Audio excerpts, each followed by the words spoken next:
Voltamos com o programa Imprensa Livre. Nosso entrevistado é o diretor-geral do Grupo RCN de Comunicação, Rosário Congro Neto. E o tema de nossa entrevista é rádio.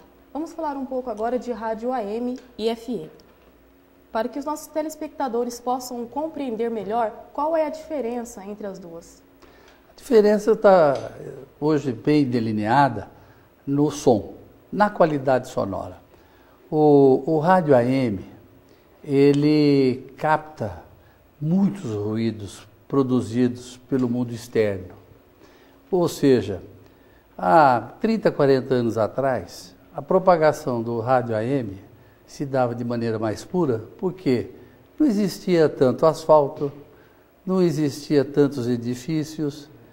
Então, esse som hoje, ele não dissipa, os ruídos externos não são dissipados e eles entram nas ondas artesianas, que são por onde trafegam as ondas do rádio. Enquanto que na frequência modulada, pela própria concepção tecnológica, esses ruídos externos não são captados no momento da propagação. Por isso que você tem um som, isso de maneira grosseira que eu estou explicando, por isso que você tem um som de qualidade, né? O rádio, daqui para frente, ele vai ser digitalizado. Com a digitalização do rádio, do FM nos Estados Unidos hoje, já existe.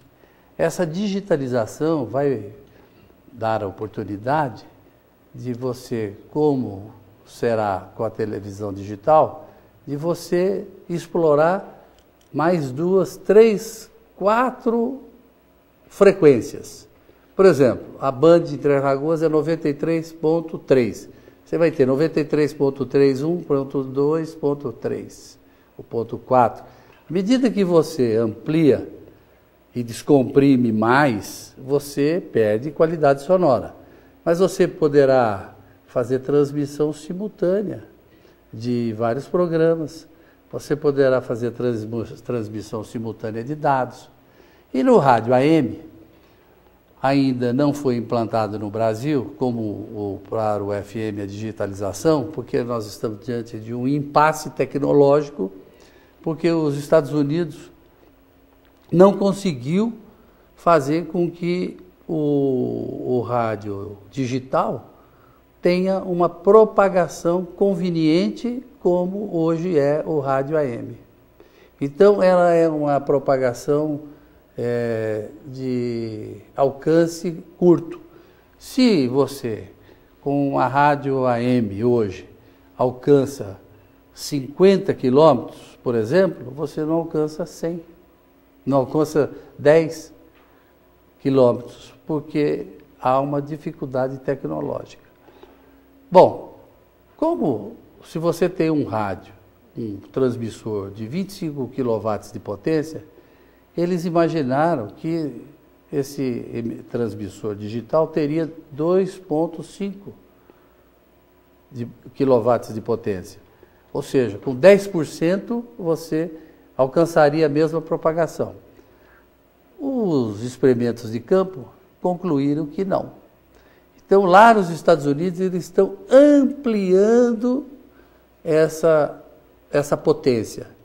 Por outro lado, tem o problema do delay, que é o tempo real com o tempo que chega no rádio. Se você está transmitindo uma programação, uma partida de futebol, quando o sujeito fez o gol, quem tiver com um radinho no próprio estádio vai ouvir o gol chegar no rádio depois de 4, 5 segundos, o que é muito tempo.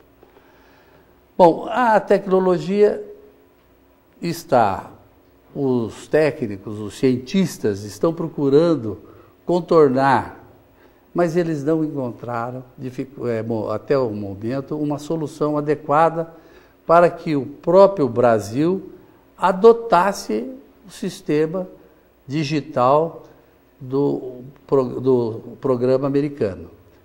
Agora o Brasil está fazendo um experimento com um programa europeu, mais o DRM. Esse sistema nem está instalado lá e os europeus vieram fazer experimentos aqui às nossas expensas. Então, está faltando ao governo brasileiro adotar uma posição mais firme no sentido de tirar de um estado pré-falimentar as emissoras de rádio AM, em ondas médias, porque efetivamente o público tem preferência, à exceção de programas noticiosos, de ouvir para o entretenimento o rádio FM. Correto. O rádio AM, ele é de extrema importância porque ele é interativo com a comunidade. Ele reporta o cotidiano através de reportagens externas, ele abre os seus microfones para a população falar, reclamar ou elogiar.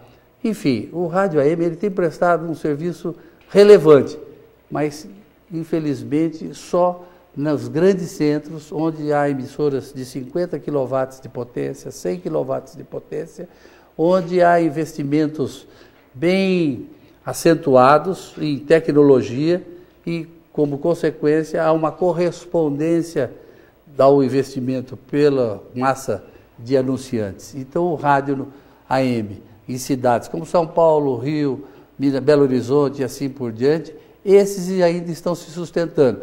Mas o do interior do Brasil, à exceção do Rio Grande do Sul, do Nordeste, essas emissoras de rádio AM realmente estão com dificuldade. Agora, dentre as emissoras FMs, nós temos algumas categorias como comercial, comunitária e educativa. Como elas se diferem entre si?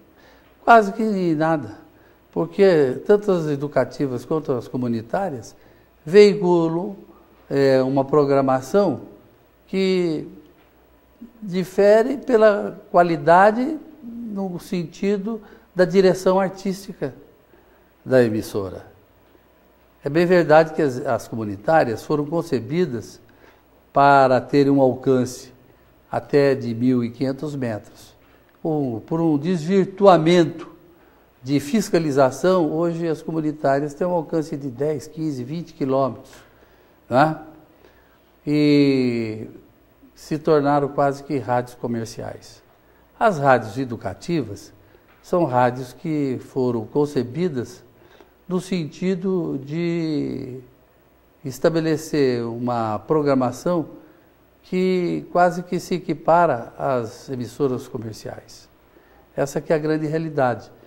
Porém, com uma diferença, que nas rádios comerciais você veicula a propaganda explícita e na educativa você veicula os apoios culturais e institucionais com as inserções dos seus patrocinadores, mas que quase pouco se diferem das comerciais. E o senhor já entrou justamente no ponto da próxima pergunta, né? Como que o senhor acredita que esse cenário pode ser modificado? Rádio comunitária sendo utilizado comercial, como que isso pode mudar? Eu acho que não muda, isso virou um caminho sem volta. O governo, quando abriu, principalmente esse governo de 8 anos que está aí se finalizando, ele, quando abriu as rádios comunitárias, hoje tem mais rádio comunitária do que rádio comercial FM em operação. Então, eu acredito que é um caminho sem volta. Elas vão se institucionalizar. Mas eu queria te dar um dado aqui. Para se salvar o rádio AM no Brasil, é somente se adotar o que foi adotado no México. O que o México fez? O México autorizou as rádios em ondas médias migrarem para as rádios para a frequência modulada. Como o espectro cabe, e muitas rádios, principalmente nesse Brasil afora aí, essa seria a melhor solução. E esse serviço de rádio em ondas médias vai ficar relegado como já ficou historicamente as rádios em ondas tropicais, que são rádios de potência, de alcance transcontinental, que hoje que irradiam aqui no Brasil a sua programação, mas são captadas em países da África e outros da periferia aqui da América Latina. Agora, falando em fiscalização, o órgão responsável pela fiscalização para que tais coisas não aconteçam é a Anatel. Ela é uma realidade em nossa região ou só está presente quando Não, a existe... Anatel é chata. A Anatel é chata. Então ela não está presente somente quando tem denúncias. Ela está presente, sim. Hoje mesmo eles estão aqui em Três Lagoas, fazendo rádio escuta, eles ficam sediados ali dentro do pátio da unidade do Exército, fazem toda a rádio escuta e depois eles saem autuando. A Anatel hoje não só fiscaliza as emissoras de rádio, como fiscaliza serviços de rádio amador, serviços de internet, que hoje, por um sistema do governo, não pode ser implantado sem a aquisição da devida licença, né, que é o serviço de multimídia eletrônica, SMC, salvo engano, né, que o cidadão tem que comprar essa licença, que custa R$9.000. Senão ele não pode instalar um serviço de provedor de internet, ele tem que fazer um projeto técnico. Então a Anatel está presente. As rádios comunitárias, eu tenho que fazer uma diferença aí de rádio comunitária e rádio pirata. A rádio pirata é aquela que funciona sem autorização governamental e frequência também que não é autorizada. E em São Paulo, notadamente, as rádios piratas, muitas rádios piratas têm sido desmontadas pela Polícia Federal, são rádios instaladas com 10, 15, 20 mil quilowatts de potência, com equipamentos importados por terceiros ou profissões evangélicas, e essas emissoras, quando operam clandestinamente, elas têm interferido na torre de controle dos aeroportos de Guarulhos e de Congonhas.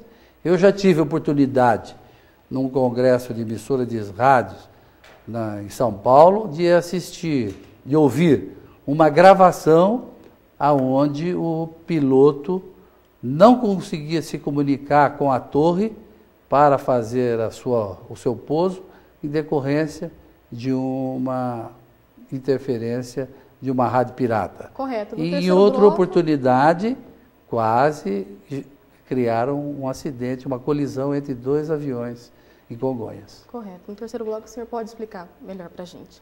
O programa Imprensa Livre vai para mais um intervalo e volta dentro de instantes.